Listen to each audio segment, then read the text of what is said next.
Hello and welcome to Sports Around the World. Great to have you join us. I am Austin Arome. The headlines: Flying Eagles set for WAFU Under-20 Championship. Fans to return to the stadium in the English Premier League while observing strict protocol. Nigerian-born British cruiserweight boxer Lawrence Okolie says he and Anthony Joshua are planning to stage a fight in Nigeria. President of Nigeria Boxing Federation Musa Kida laments inability to organize men's basketball league since 2017 due to the lingering court cases. Tokyo Games postponement to cost $2.8 billion. That's the headlines for today's story. But before we go into the main story, we need to go on a short break. And when we come back, we go into the main business of the day.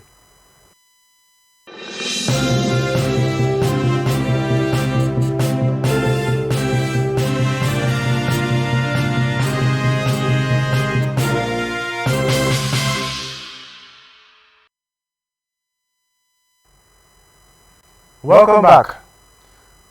In football, first assistant coach of the Nigeria Under-20 national team, Atune Jalomi, has disclosed that the Flying Eagles wants to ensure they not only qualify for the CAF Africa Under-20 Championship, but also go ahead to do so in style by beating all comers in the competition, which starts this weekend. Jalomi called on Nigerians to pray for the team so as not to be unlucky. He also revealed that the team has done everything possible to put them in a competitive shape ahead of the first game against Cote d'Ivoire on Sunday. Moving on to our next story, still talking football, Rivers United striker Godwin Aguda has stated that he is sure of the chances of the Port Harcourt-based Nigerian Professional Football League side progressing to the next stage of the CAF Confederations Cup. The former Rangers forward made his statement ahead of Sunday's clash between Rivers United and Futuro Kings, with the Equatorial Guinea side leading 2-1 from the first leg. Aguda netted Rivers United vital away goal in the first leg, said that the team is well placed to advance to the next stage. He stressed that all that is needed is to simply correct the little mistake that has been taken care of ahead of the return fixture on Sunday. Moving on to our next story, fans will have to wear face masks when they return to the Premier League grounds in small numbers at the weekend and avoid hugging each other when celebrating goals, clubs have been told. The Premier League protocol for the return of up to 22,000 fans to up to 10 of the 20 venues make clear that even though sitting outside does not require a face mask in the UK, fans will have to cover up inside the stadium. Fans from the same household will be able to sit together, but all other supporters will have to spread out in line with a social distancing plan. While singing and shouting has not been formally banned, spectators are encouraged to moderate their behavior and avoid contact. Fans who manage to get tickets for the games will be sent a code of conduct put together by their club. They will also have to observe a staggered procedure for leaving the grounds. Hugging, high fives and back slaps will not be allowed, as the league hopes a smooth and safe return of spectators will allow them to successfully lobby the government to allow pilot events with larger crowds. Although there is no formal target for pilot event at this stage, Manchester United said in October that they had a plan in place to allow 23,500 fans at their 76,000 capacity Old Trafford Stadium using social distancing. The first Premier League fixture to welcome fans will be West Ham United versus Manchester United on Saturday before Chelsea face Leeds later in the day. The North London derby between Tottenham Hotspur and Arsenal on Sunday will also have fans present. Moving on to our next story, Arsenal great Patrick Vieira has been sacked as coach of Nice. Nice have sacked manager Patrick Vieira after overseeing a run of 5 consecutive defeats, culminating in the French club's disappointing exit from the Europa League on Thursday night. According to reports in France, the Ligue 1 side are languishing in 11th place in the French top flight after 11 games this season, an underwhelming start for Vieira after guiding them to a 5th place finish last campaign. Niels Martin reported that Vieira had been sacked after meeting with the club's leader in the aftermath of the game. The outlet reports that the coaches, Adrian Ossi and Frederic Goria, will oversee the first team until a new manager is appointed. Let's take a short break, and when we come back, we'll continue with more stories.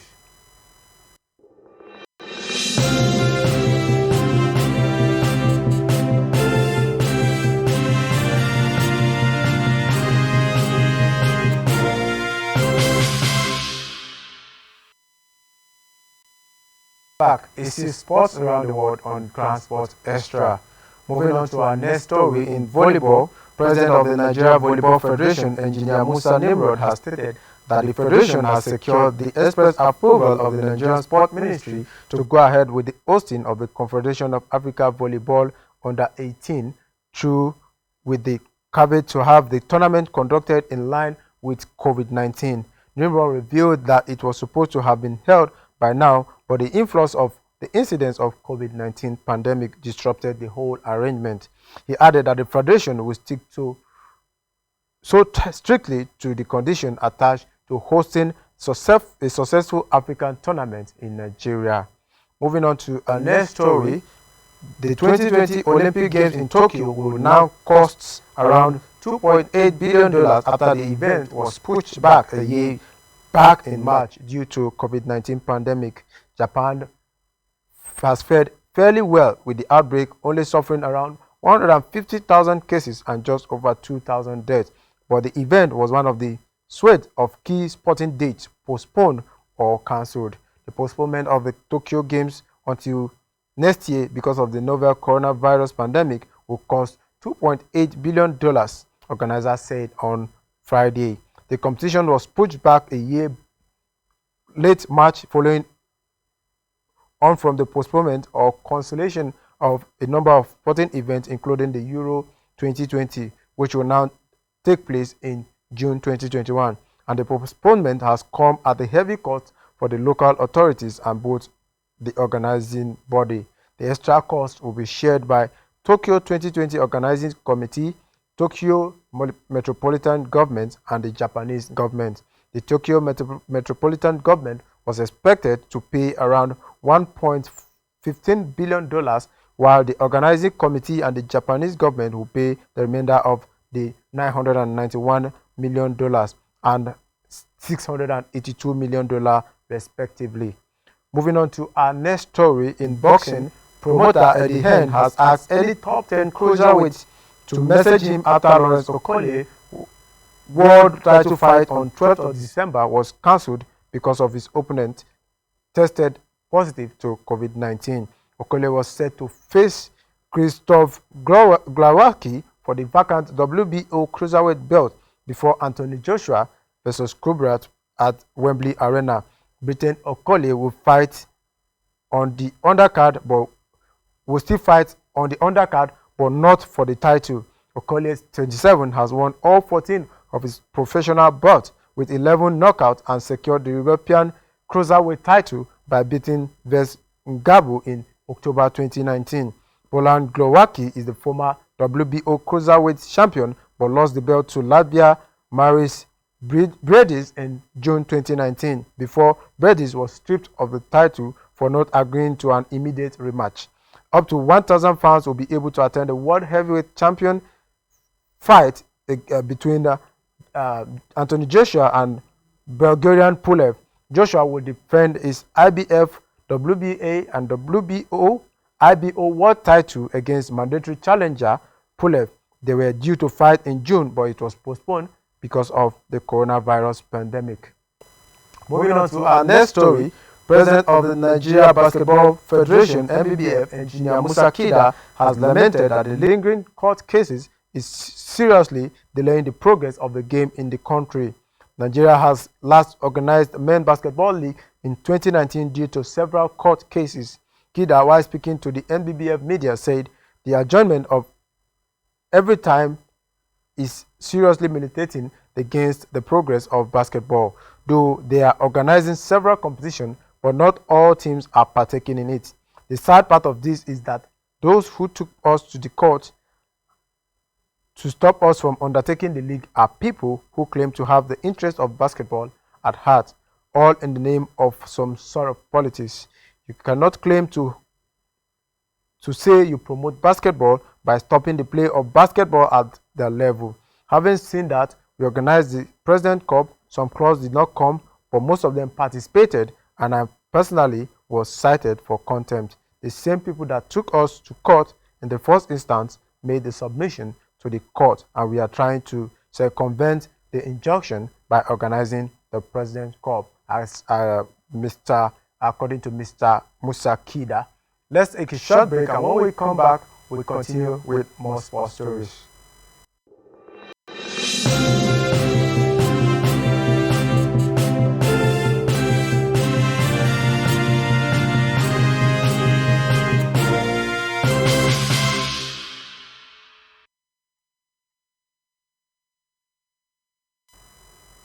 Welcome back. George Russell says he is under no pressure as he prepares to race Hamilton's Mercedes at this weekend's Sakhir Grand Prix. Hamilton had to miss the race because he tested positive to coronavirus, and Mercedes negotiated a temporary release for Russell from his Williams team. Russell, who rejected the idea that it was an audition for a Mercedes seat in 2022, said there have been no target expected from me by Mercedes because you can't judge somebody off one race. His teammate Valtteri Bottas' contract lasts until the end of next season, and many in F1 will see Russell drive at Bahrain this weekend and perhaps in Abu Dhabi the weekend after if Hamilton does not recover in time, as a showdown between the two. Russell pointed out he faces a tough task in this weekend. He was Mercedes reserve driver in 2017 and 2018 and has done just over 6,500 kilometers of testing for the team, but has not even driven the 2020 car in the team simulator. Valtteri has been pushing Lewis at an incredible amounts over the years. Moving on to our next story, former Falcons and Rivers Angel coach Edwin Okon has stated that he's hopeful that the Nigerian Women Premier League starts as planned on 9th of December 2020 after the Women League Board conducted a new league fixture for the season on Wednesday. Okon couldn't hide his expectation and joy at finally getting closer to the commencement of the new league season after having been out for many months without football. He said that the imminent return of the Women's League for next week is a welcome idea. Moving on to next story, PSV Eindhoven youngster Noni Madueke has disclosed that he is open to playing at the senior international level in the nearest future. Madueke was born in Barnet to parents of Nigerian heritage and has represented Nigeria at youth level. The young striker cut his teeth in football with Tottenham Hotspur Academy at the age of 12. The 18-year-old has also featured for his country of birth at youth level, playing for under 16, under 17, and also under 18. The gangling forward remains available for Nigeria because he has not been capped at senior level by England. Speaking on his international future, Madueke said he's not made a decision on where to play, but admitted playing for the three-time African champions is a possibility. Madueke has enjoyed a breakthrough season since moving to the Dutch Eredivisie side from Tottenham Hotspur last summer.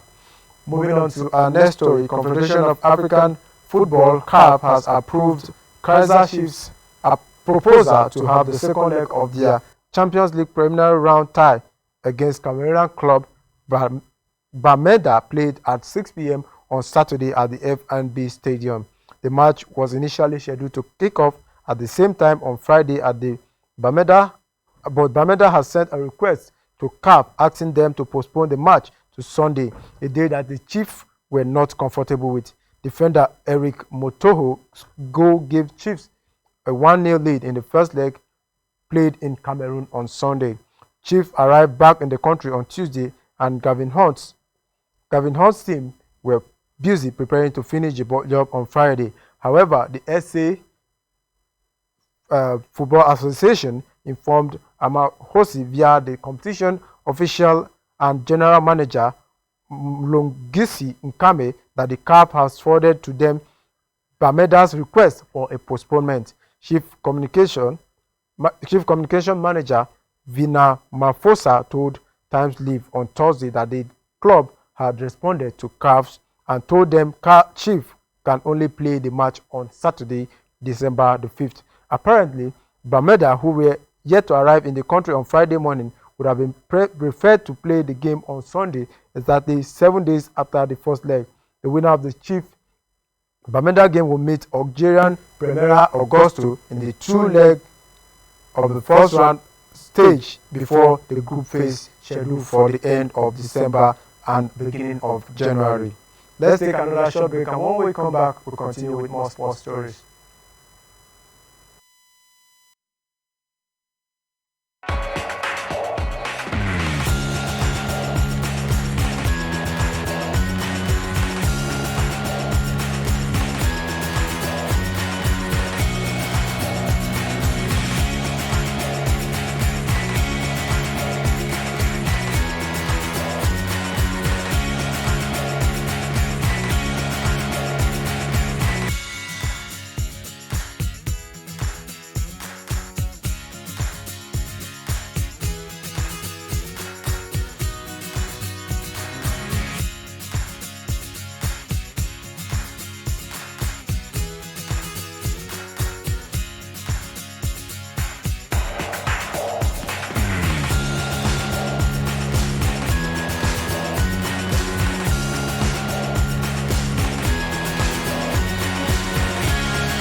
Welcome back. It's still sports around the world on Grand Sports Extra.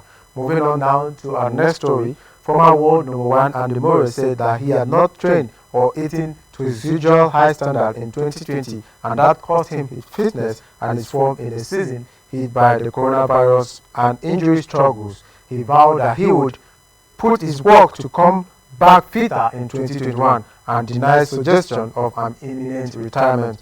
Andy Murray has admitted that his training during the 2020 left him in a poorer condition than he was in before his hip injury. Murray has contested 7 matches over the whole calendar year, which has affected not just the coronavirus pandemic, but due to his own substandard performances. He lost his first round to Stan Wawrinka in the French Open in a straight set, leading to Mats Wilander claiming that the former world number 1 should not have taken a wildcard entry that could have been used by another player. The 33-year-old said that he is taking stock of his preparation for the upcoming season after seeing his body fat composition, as well as a problem with his commitment to training. He continues to struggle with his recovery from serious hip surgery and has been troubled by pelvic bruising and other hip issues. Despite his advancing years and his struggles over the last few years, Murray denied suggestion that he would be retiring in the nearest future before the coronavirus pandemic. Some have speculated that the Scot will retire after competing in the 2020 Wimbledon tournament, which was ultimately cancelled.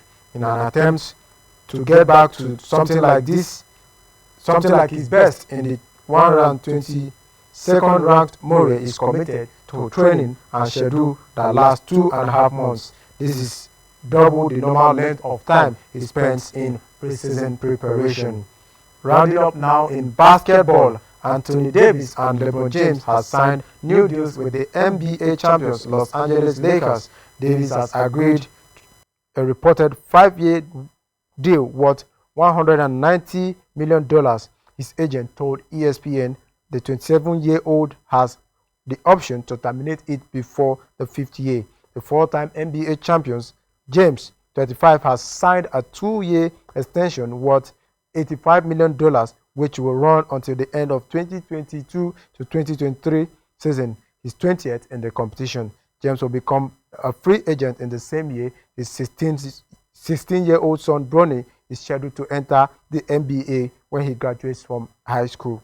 His career earnings will approach $435 million by the end of his Lakers deal. Davis and James helped the Lakers to their first NBA title in a decade in October. James, who joined the Lakers in 2018, was named the finals most valuable player and became the first player to win the title with 3 different teams, having twice won it with Miami Heat and once with Cleveland Cavaliers. While he said David's deal was a blessed moment for the Lakers nation. The Lakers will play the Los Angeles Clippers in the opening game of the new NBA season on December 22nd. James says the Lakers absolutely can retain their title, telling the Road Tripping podcast, "We can mean it. It's that simple." That's much you can take on sports around the world. I remain Austin Arome. Enjoy your weekend.